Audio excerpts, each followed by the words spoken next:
Live and in person here in Epping, New Hampshire, home of three of New Hampshire's governors. By the name of Prescott is the only one I can remember. Poli-Ticking with Mr. Bean. You've got him sitting right here, right now, in the basement. We've got a hell of a show going up for you, a special show. Thank you very much to my engineer, Mr. Blazeman, who had approached me earlier this week and said, we want to do a special show with you. Will you be happy to do something? I said, of course I would. So we came along. We've got a bunch of things to be discussing and going on about tonight. So, Mr. Blazeman, please run up the colors.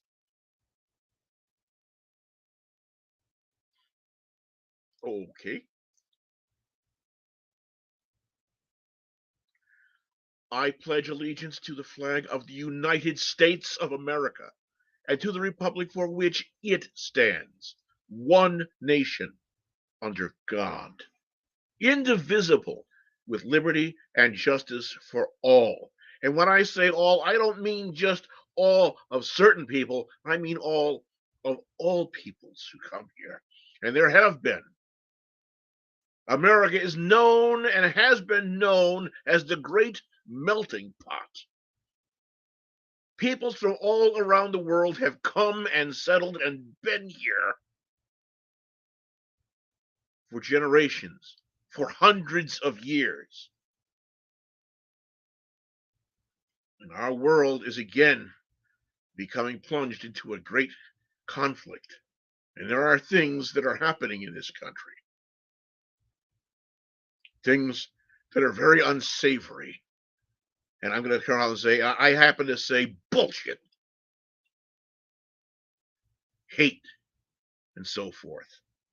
And I want to say a little something. I'm going to lead into some other things that we got going on. But before I get into anything else, a while ago I published something in writing. I had written an editorial about what things had been like in my life. And I thanked an awful lot of people who were in my life who a lot of you don't know, a lot of you do know that I began my life and I worked predominantly in my life in and among the jewelry business. Jewelry, and I eventually went into antiques and estates and fine arts, like such as we have this work behind me here. And I had thanked an awful lot of people who had been there, and a great number of them had been people who happened to practice Judaism, members of the Jewish community. But there was one person who was instrumental in my life that didn't have anything to do with the jewelry industry. But this man, this one individual, number of times reached out to me, a helping hand and a giving hand and a kind hand. And I didn't mention anything because I had talked about all of the people who would help me out getting a start and continuing and staying in business and so forth in the jewelry business. And I left this fellow on the side because he didn't have to do with the jewelry business. Although I did wind up selling him an engagement ring one time when he got engaged. But there's this fellow. When I was with my first wife, we had only one car, and she had to go to where she worked early in the morning, very early in the morning, and I worked for him. It was a retail establishment. So she would drop me off at 5 o'clock in the morning, 5:30 in the morning, out in the area where I'd worked. And when the cold weather came, I was often found huddled up cold, shivering in a corner by a door, trying to stay warm until a local establishment would open up and I would go in and have coffee or whatever else. And this man found out about it, didn't say a word, and one day walked up to me where at my workstation and placed a key on my table, and he said, here. And here's the button code numbers. So when you get dropped off, if it's cold out, I want you to come into my store, shut the alarm off, and stay warm. And this man, when I got married, he actually did a number of things for me. And when my wife was very, very badly injured, he did a lot of things, kept me working, kept me getting paid, even though we were in the throes of the worst downturned economy in probably 50 years. So tonight, I raise this cup and I say thank you and I salute you, Mr. Monty Kroner, businessman, human being, and yes, practicing Jew. A man whose name I will never forget. Man who came to see me when I was injured terribly in an accident. I was working for him. Our time had long come apart. But Monty came and he sat with me in my hotel, in my hospital room and talked with me very kindly. We've stayed in contact over the years. So, Monty Kroner, I salute you, sir. And I thank you for all of the friendship and everything you've done over these great many years. May God bless you and keep you, sir. That having been said, we are coming into the season of holidays. Everybody says happy holidays. Well, right now we are in, I believe, the second night of Hanukkah, Festival Lights, and of course we're coming into other holidays. We're going to be having, of course, the Christian holiday, Christmas. And every year I go through something like this, and I say, you know what? It's time. People have heard these songs for generations. Have heard this song, but don't know anything at all about the history behind it. How many of you ever heard of Good King Wenceslas? There's that song, Good King Wenceslas looked out on the feast of Stephen, when the snow lay round about, deep and crisp and even. Brightly shone the moon that night, though the frost was cruel. When a poor man came in sight, gathering winter fuel. Well, we'll go into this description of what these are before, but how many of you know who Good King Wenceslas was? Well, I'm going to tell you because I've researched it and I found out Wenceslas was actually a prince who later was named king posthumously. I'll get to that in a minute. Václav Wenceslas. He was also known as Václav the Good. Lived from 907 AD to 935 AD. He was the Prince of Bohemia. Well, now, basically up in the area what is now the Czech Republic. And he was the Prince of Bohemia from 921 to 935 AD when he was butchered, murdered, assassinated by his own brother, ironically called Boleslaus the Cruel. Legend says that he was assassinated by his brother. Well, the story really isn't just legend, it's truth. He reigned from the 13th of February in 921 until his death on the 28th of September of 935. Posthumously, he was declared the king, and he was granted sainthood, of course, because the man had a long list, and a long, long history of doing wonderful, good deeds. He cared for people. He loved people. He reached out to them. And Erica Pethick Robinson, I'm glad that you're here. Thank you so much for coming in. And also the anonymous Facebook user with the heart. Thank you so much. Now, in the song, it says that he looked out on the feast of Stephen. Well, he was in his castle, and as kings would do, looking out and seeing things. And it was snow all over the place, and it was snowing on the ground. And he looked out this window, and it was a feast of Stephen. Well, people say, what's the feast of Stephen? The feast of Stephen is actually the 26th, the day after what we now know as Christmas Day, the 26th of December, it celebrates St. Stephen. He was the first Christian martyr, the first person, a Christian who was martyred, which means he was killed basically for uh, unarmed and basically over his faith and beliefs and so forth. So we go out into the song itself. He looked out on the feast of Stephen when the snow laid round about deep and that's self-explanatory. Brightly shone the moon that night, though the frost was cruel. When a poor man came in sight, gathering winter fuel. So he sees this unfortunate soul trudging through the snow, trying to find sticks and branches and whatever else, whatever he can to bring back home so he can light a fire and warm himself and continue living. He says, hither page and stand by me, if thou knowst to tell it. Yonder peasant, who is he, where and what his dwelling? He says, he calls over some one of his aides. He says, look out the window here. See this guy? You know who he is? Where does he live? And I believe his sire, he lives a good leagues hence underneath the fountain, underneath the forest, up against the forest edge by St. Agnes Fountain. St. Fountain to St. Agnes or whatever else. So he tells him where he lives. He lives up good. He's up the road a piece, chief. And he lives all the way over there.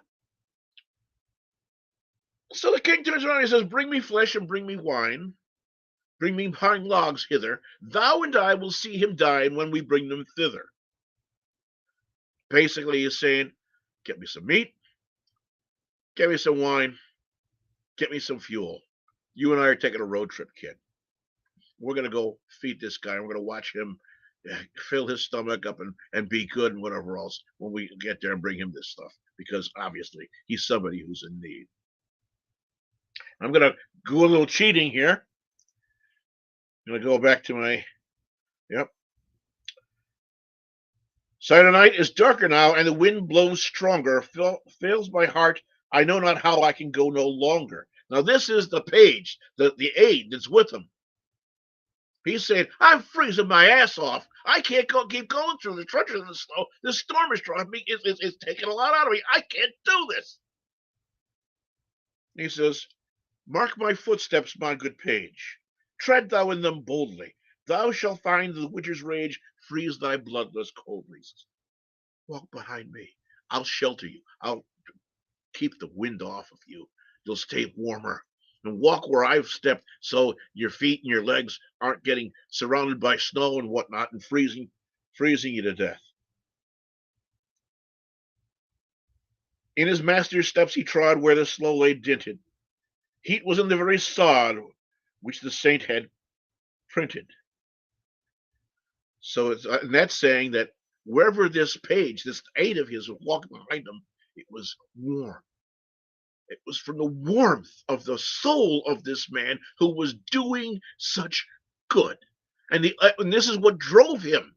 This was his life. This is what he lived for. Was although he was a prince, later to be called king after his death, he served others. He gave to others. And that was the warmth of Wenceslas. Therefore, Christian men, be sure, wealth or rank possessing, ye who now will bless the poor, shall yourselves find blessing.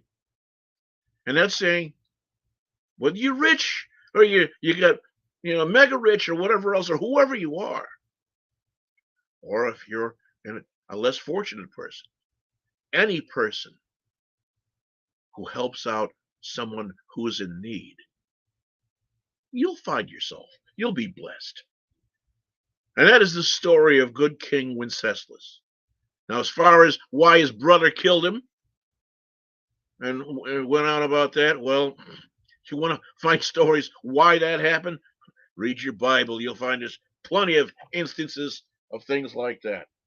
That all having been said, I would like to introduce, there is a video we're going to bring in now. We're going to start talking about all of the crap that's going on over in the Middle East. I'm going to try to break things down and hopefully give you folks an understanding of what's going on and how all of this cloud, this vapor, this heinous cancer that is eating not our nation, our world of hate has been developing. Mr. Blazeman, do you have the video number 1 for us? If you could roll that, I'd appreciate that, please. Is that coming up?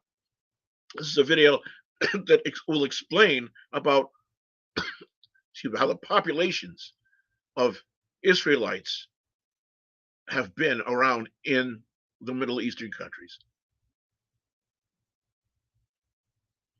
Are we roll that? Or are we 5,000 in 1948, while today it's only about 2,000. Let's continue. In Algeria in 1948, about 140,000 Jews lived. Today, only about 50. In Tunisia in 1948, about 150,000 Jews lived. Today, only about 50. In Libya in 1948, about 38,000 Jews lived.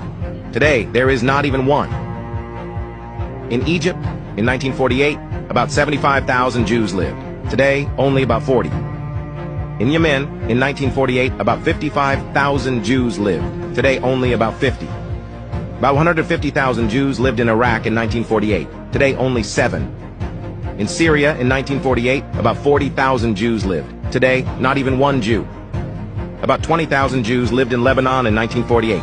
Today, only about 100. And now, get the following figure. How many Arabs lived in Israel in 1948? About 156,000. And how many Arabs live there today? 2,178,000. Are you getting it? Over 2 million. For comparison, the Jewish population in Arab countries decreased by 99.83%, almost 100%, and the Arab population increased by 1,296.15%. So, according to this facts, who's ethnically cleansing whom? 5,000 in 1948, while today it's only about 2,000. Let's continue. Figures don't lie. All of these people, Israelites, have gone and moved into Israel. And Israel didn't say, nobody else here, only Israelites. Israel is home to Israelis, the Jewish people. Israel is home to Muslim people. Israel is home to Christian people. Israel is home to so many different peoples. America is the great melting pot. Israel is another great melting pot. And all the people that are there, the vast majority of the peoples that are there, get along. The problem is there are issues of hate and so forth that go on, and they go on, and they have gone on. It's not Palestinian people. It is people who are radicals, who seek to hurt and to maim and to kill and to bring free people under their thumb to control them by wicked means. This is what is going on. These are the things that have been happening. All of those things, all of the numbers that they're telling you, that they're showing you. Israel isn't spreading themselves out all over creation. No. Israel is keeping Israelis in Israel. There are people, there are Jews other places in the world. Lord knows there are many communities of Jewish people here in the United States. Wonderful, fine, fantastic, great. But so many people still desire to go and to live and to visit and be in Israel. And why? Well, number one, it's a place, a very holy place, and a place of history in many different faiths. In the Christian faith, Jesus of Nazareth, the Nazarene, Bethlehem. Hello. It's in Israel.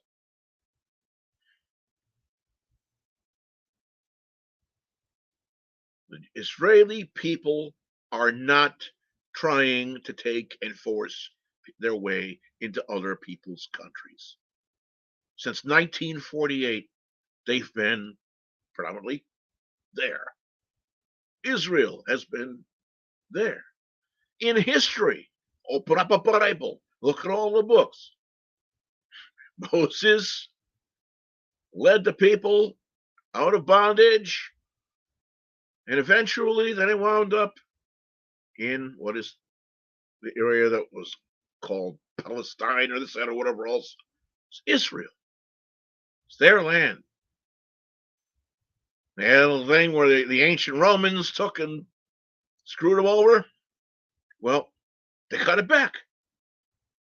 And now it's Israel. The rest of the world recognizes what Israel is. But still there are people who were determined, out of no other reason than the fact that they don't get along or they don't see eye to eye in matters of faith. And they don't want them there. This isn't something that was done by the Israelis. All right, we're going to be taking a break, probably about 3.5 minutes, and I'll be coming back.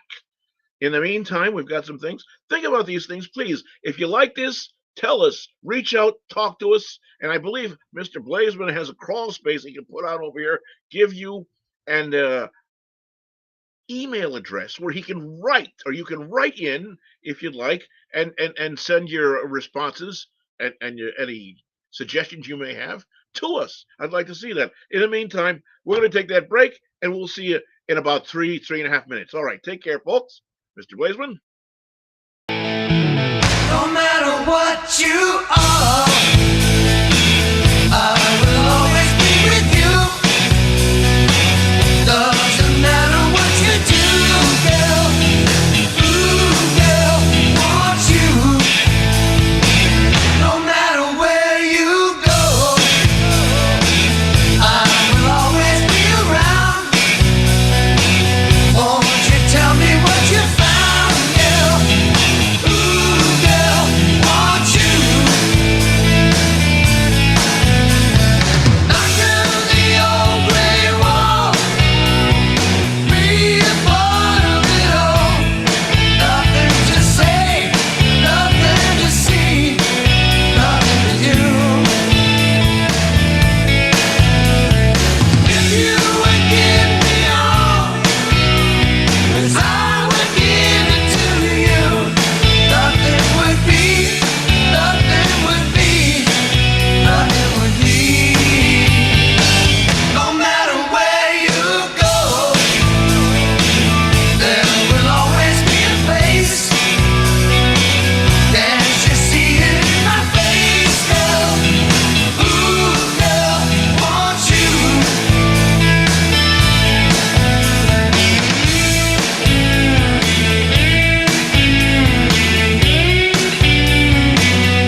And here we are, ladies and gentlemen. Thank you very much for coming in here live again, still with Mr. B. And we have here, say hello to our friend, Mr. Blazeman, just peeking over here.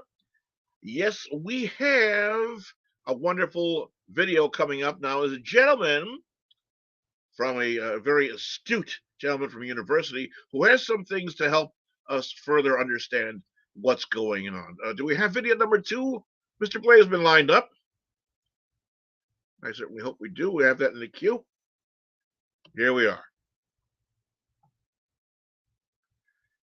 Palestinian brothers and sisters, and to anyone who supports the Palestinian people, I implore you, please do not let Hamas brainwash you into thinking it has achieved anything on our behalf.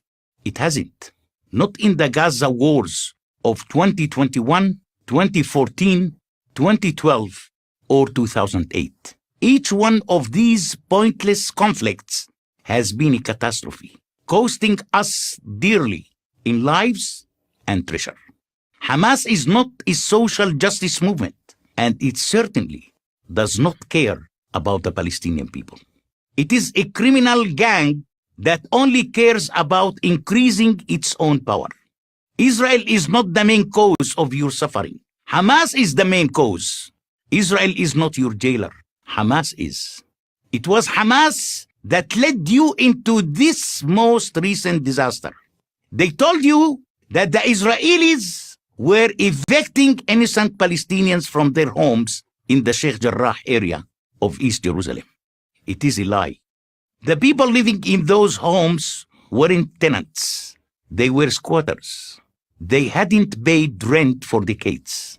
They told you that the Israelis plan to destroy the Al-Aqsa Mosque. This too is a lie. The mosque is still there. It will be there tomorrow. Say what you want about the Israelis. They are not stupid.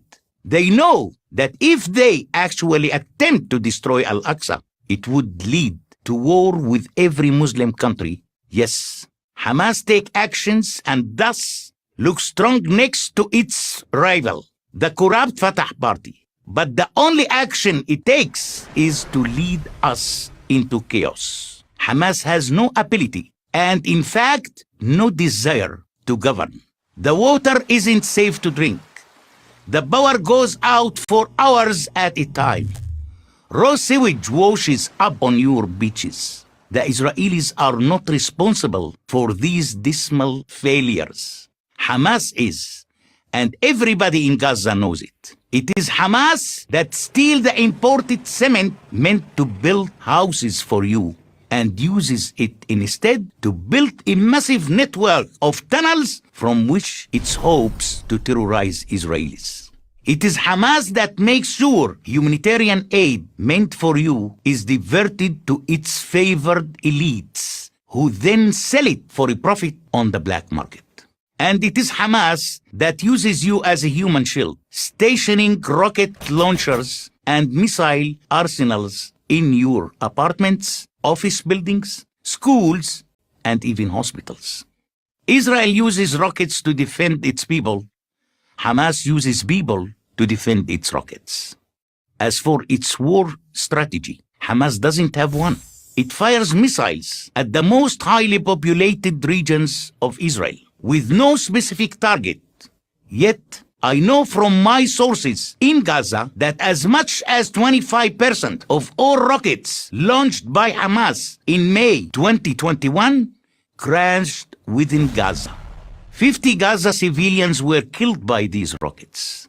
Their deaths falsely blamed on Israel. Are you aware of the fact that some of the Hamas missiles that Israeli defense forces failed to intercept ended up exploding in places like Jaffa, Abu Ghosh, and Lud, where Arab Israelis live? Palestinians living in Israel are as likely to be killed as Israelis themselves. Hamas couldn't care less. And what was gained? Palestinians living in these 4 buildings in Sheikh Jarrah will still eventually be evicted. A fact that has been known to those families since they sold away the title to those buildings. Think about the even greater number of Palestinians who are now homeless in Gaza because Hamas choose to hide weapons in residential buildings. And when naive American and European NGOs offer millions to rebuild Gaza, who do you think will get that money? It won't be you. The people who really deserve it and need it. It will be the leaders of the Hamas gang and their friends who will add new rooms to their fancy villas, rather than rebuild homes, purchase coronavirus vaccines, or provide social services for their people. And the peace you so deserve, the peace which could have been possible when Israel withdrew entirely from the Gaza Strip in 2005, will be even further out of reach.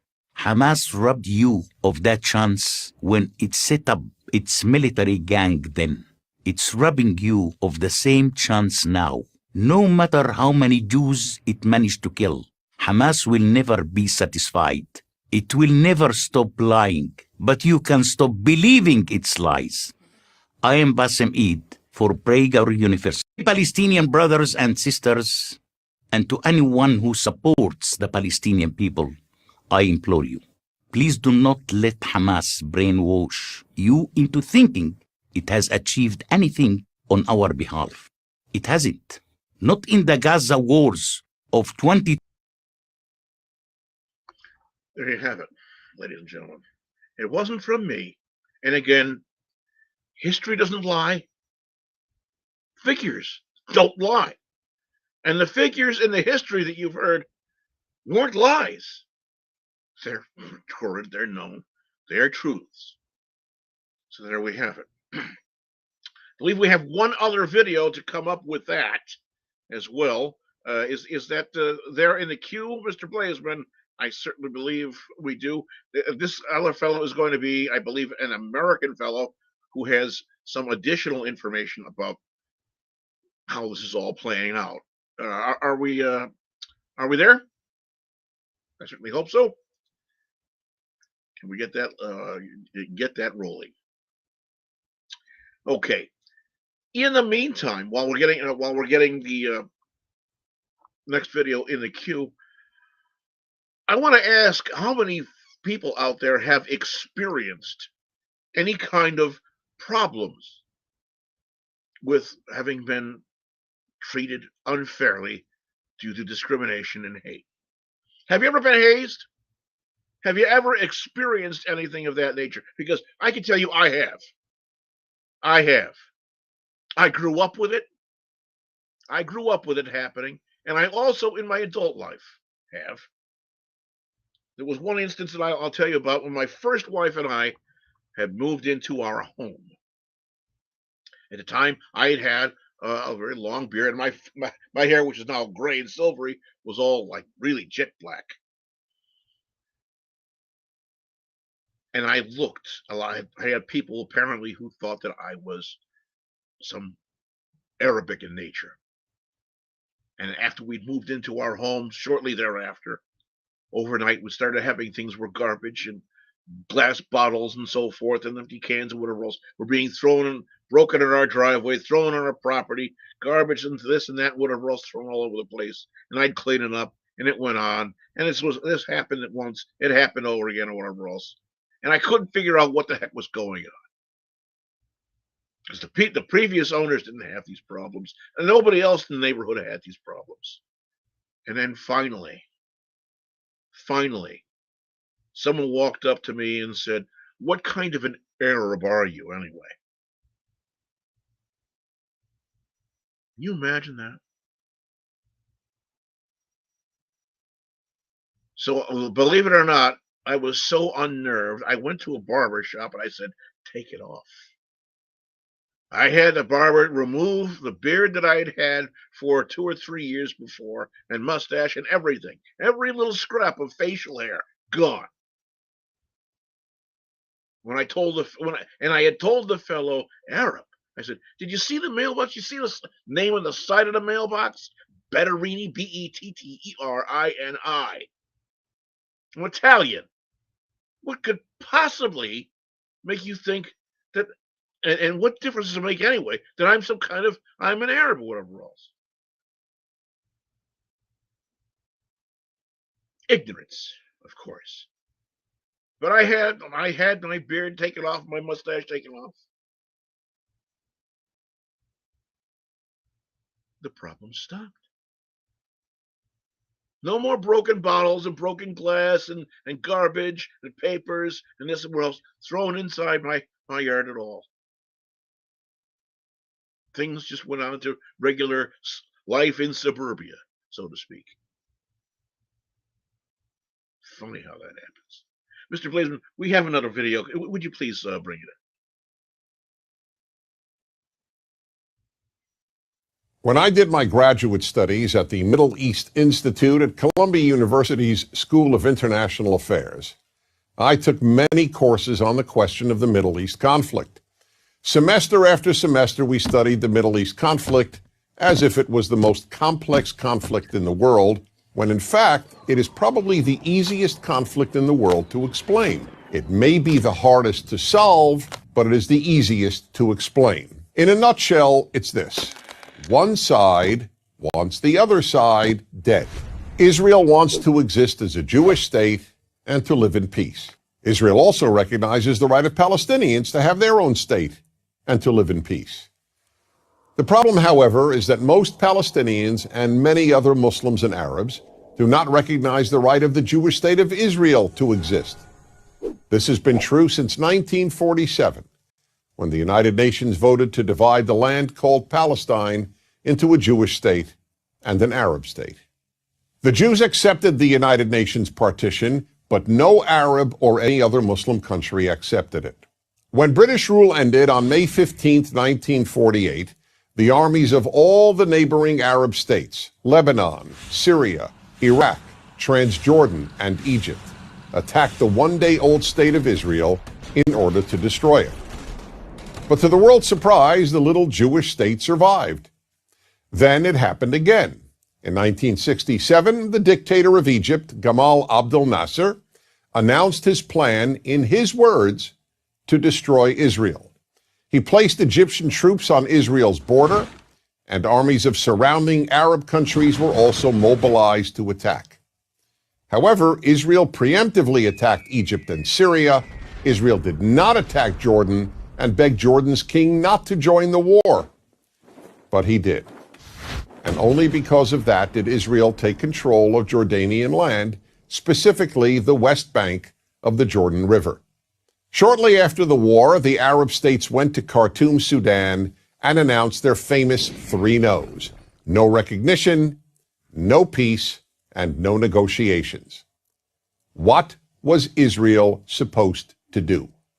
Well, one thing Israel did a little more than a decade later in 1978 was to give the entire Sinai Peninsula, an area of land bigger than Israel itself and with oil, back to Egypt, because Egypt, under new leadership, signed a peace agreement with Israel. So Israel gave land for the promise of peace with Egypt, and it has always been willing to do the same thing with the Palestinians. All the Palestinians have ever had to do is recognize Israel as a Jewish state and promise to live in peace with it. But when Israel has proposed trading land for peace, as it did in 2000, when it agreed to give the Palestinians a sovereign state in more than 95% of the West Bank and all of Gaza, the Palestinian leadership rejected the offer and instead responded by sending waves of suicide terrorists into Israel. Meanwhile, Palestinian radio, television, and school curricula remain filled with glorification of terrorists, demonization of Jews, and the daily repeated message that Israel should cease to exist. So it's not hard to explain the Middle East dispute. One side wants the other dead. The motto of Hamas, the Palestinian rulers of Gaza, is, "We love death as much as the Jews love life." There are 22 Arab states in the world, stretching from the Atlantic Ocean to the Indian Ocean. There is one Jewish state in the world, and it is about the size of New Jersey. In fact, tiny El Salvador is larger than Israel. Finally, Think about these two questions. If tomorrow Israel laid down its arms and announced, "We will fight no more," what would happen? And if the Arab countries around Israel laid down their arms and announced, "We will fight no more," what would happen?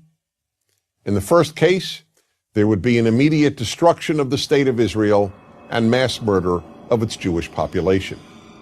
In the second case, there would be peace the next day. As I said at the outset, it is a simple problem to describe. One side wants the other dead. And if it didn't, there would be peace. Please remember this. There has never been a state in the geographic area known as Palestine that was not Jewish. Israel is the third Jewish state to exist in that area. There was never an Arab state, never a Palestinian state, never a Muslim or any other state. That's the issue. Why can't the one Jewish state the size of El Salvador be allowed to exist? That is the Middle East problem. I'm Dennis Prager.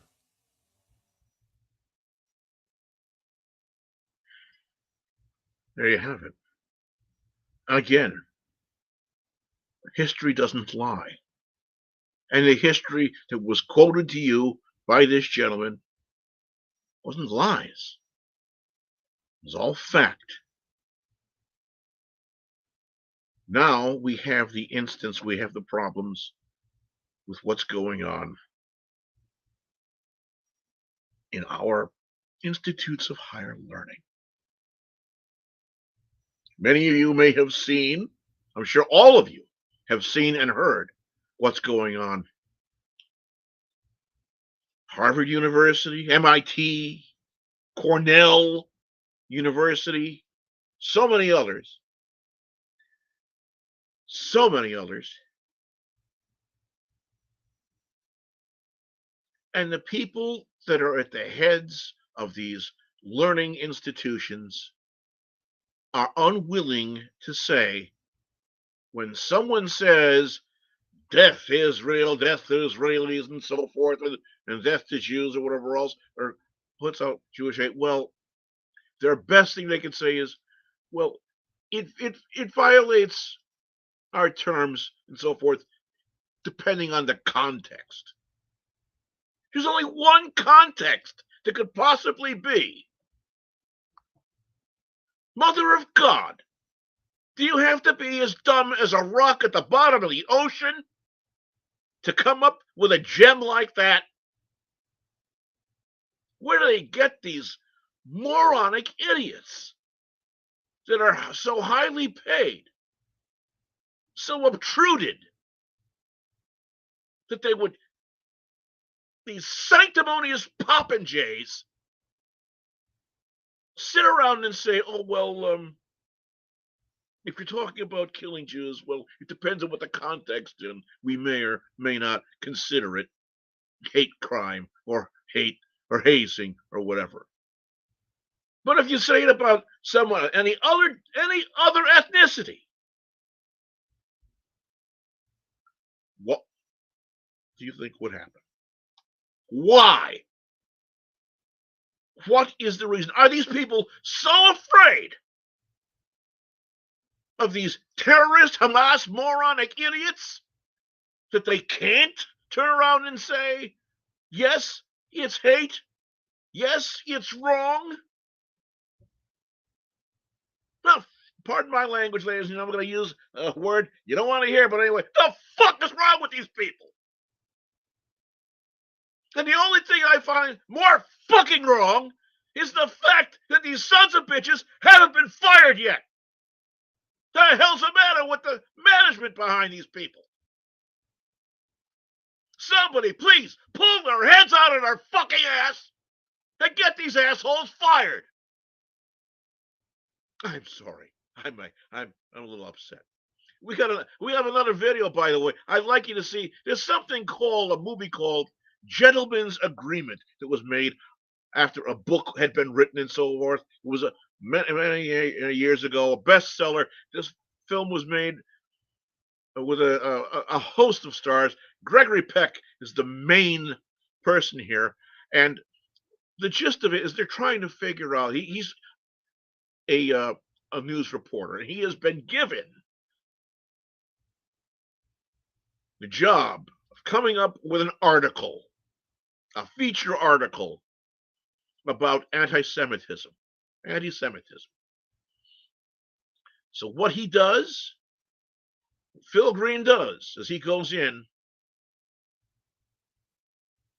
and he becomes a Jew, so to speak, in the world, and he wants to see what it's like being treated as a Jewish person. Please watch this hotel scene from the movie Gentleman's Agreement.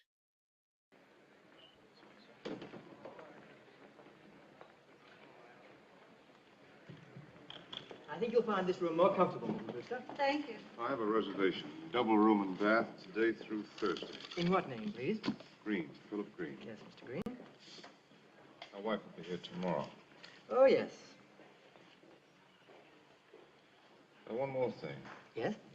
Is your hotel restricted? Well, I'd hardly say it was restricted. Then it's not restricted.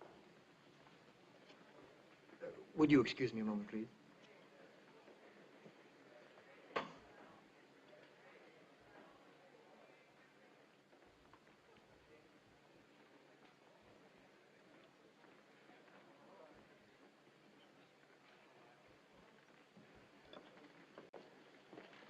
How do you do, Mr. Green? How do you do?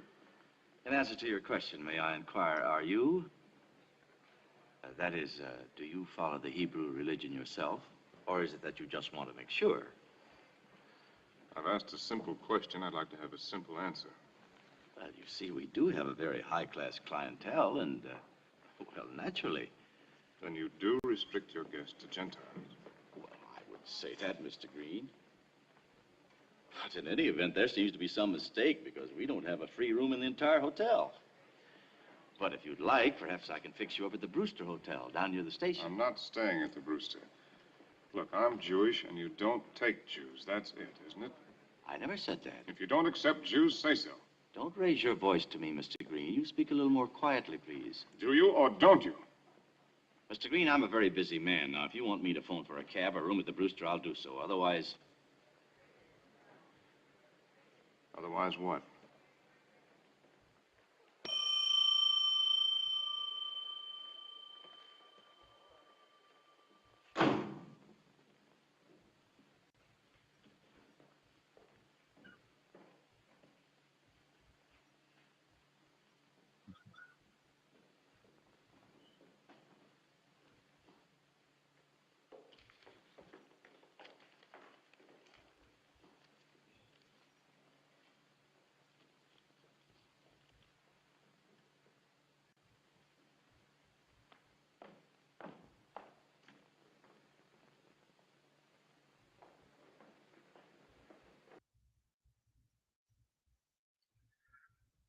Yes, that indeed was a dramatic tryst, if you will. However, those very things, especially in that time of American life, did happen, and believe it or not, they still happen to this very day. I'll make no bones about it. I was born and raised in a city just outside of Hartford, Connecticut, a city called New Britain. If you heard of Stanley Tools, you've heard of New Britain, Connecticut. It was known as the hardware city of the world. And just about anything. I mean, hinges, ball bearings, doorknobs, everything in the world that was hardware was manufactured in the city of New Britain. And of course, hammers, tape measures, screwdrivers, the works, razor knives, all was made there. In its heyday, on a Saturday afternoon, you couldn't walk on the sidewalks. There were so many people in the downtown area. And they had a wonderful hotel that was down there, the Burrard Hotel. Amazing things. And in that city, long before I was a twinkle in my grandparents' eye, my grandparents had bought a piece of property. And my grandfather was a very astute businessman, and he had a great number of properties. But he had bought this property he and the family were going to move into in a neighborhood. And it was a neighborhood that was populated by persons other than my grandparents' ethnicity. They were Italians. And my grandfather was at his shop. He had a shop on Church Street called the Modern Hat Shop. He was a hat maker and shoemaker. And so many people came into his shop. As a matter of fact, Jimmy Durante was in his shop. Katharine Hepburn was in the shop as well. But he was in his shop one day doing whatever it was he did at that time. And in walked a fellow because they had just bought this property. They had planned on getting moved in within a week or so. There were some things he wanted to have done. And in walks this fellow he had never seen before. He was some sort of a health inspector or whatever else, who promptly says, "Mister, here's a ticket for you. You have to clean up your property." He says, "What are you talking about property?" Told him what was wrong with it. He says, "Look, I'm telling you, clean up the property. I'm going to come back over there and do a reinspection in 2 days. If it isn't cleaned up, I'm going to give you another summons. And if it still isn't cleaned up, you're going to court." My grandfather, incredulous look on his face, just said nothing, shoo the fellow out, closed his store, went down to the property.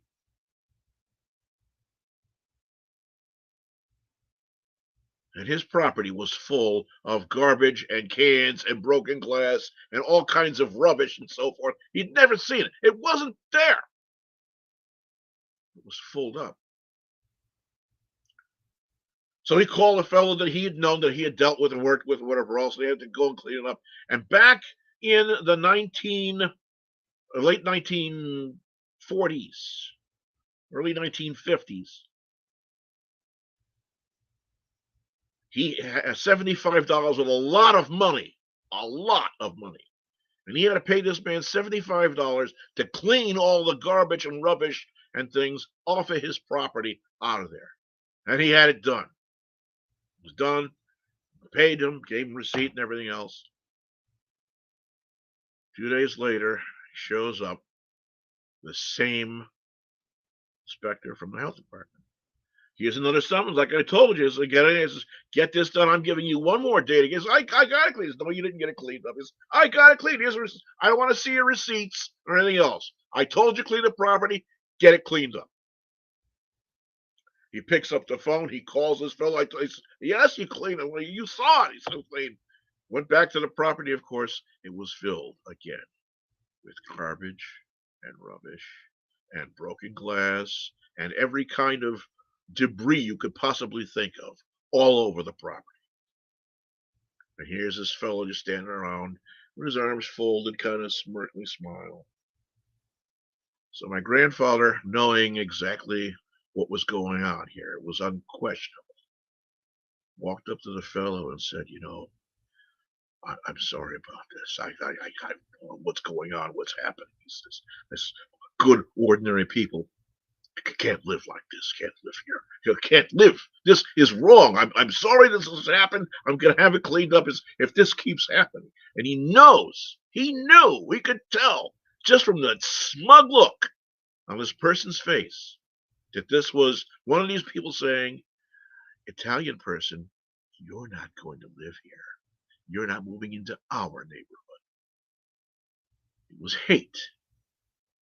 So what my grandfather did, and I'll say this, I'm going to quote him.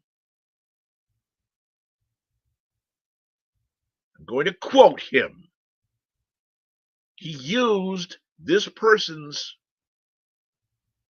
prejudice against them. He told them, I'm so sorry this is happening. This is going to happen. If this happens again, I'm not going to be able to live here. I'm going to have to sell the property. And the guy's shaking his head. Yeah, you probably should sell the property. He says, yeah, well, he says, I'm sure we got somebody who will be able to buy it. He says, no, I've already got somebody lined up. They'll buy the property with it. I'm going to get this cleaned up. And if it happens again, I'm going to sell it to a bunch of, and I'm quoting him, I'm going to sell it to a bunch of niggers. is what he said. My grandfather didn't use words like that, but that day he did.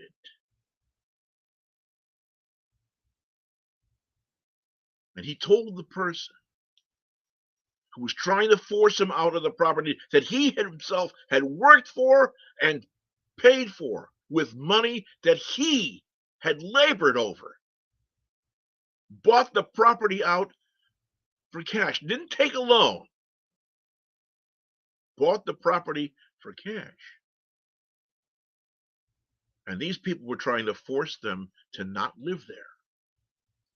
And he used their prejudice against them because my grandfather had the property cleaned up for the second time, again at another cost of $75, which was a lot of money.